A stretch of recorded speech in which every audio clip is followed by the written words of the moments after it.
السلام علیکم ورحمۃ اللہ وبرکاتہ۔ امید ہے آپ سب خیریت سے ہوں گے۔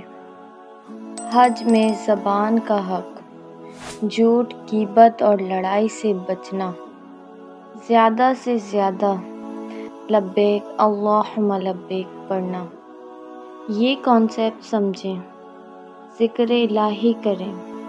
صبر کا حق، حج میں رش، گرمی، تھکن ہوتی ہے، یہاں سب سے امپورٹنٹ چیز صبر۔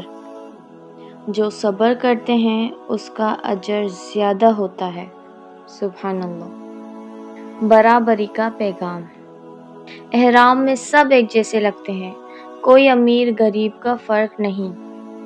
توبہ کا حق، حج بیسٹ وقت ہے گناہ کی معافی کے لیے۔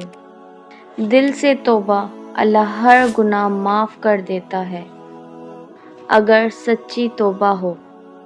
قربانی کا پیغام، عید الاضحیٰ حج کا امپورٹنٹ حصہ ہے۔ یہ ہمیں سکھاتا ہے اپنی خواہشات کو اللہ کے لیے چھوڑنا۔ یاد رکھیں، حج صرف جسم کا سفر نہیں، روح کا سفر ہے۔ اگر ہم بدل کر واپس نہیں آئے تو شاید ہم نے حج کا حق ادا نہیں کیا۔ اپنے نفس کو بدلیں، اپنے آپ کو تبدیل کریں۔ صرف حج کرنا امپورٹنٹ نہیں ہے، حج کے سارے حقوق سمجھنا امپورٹنٹ ہے۔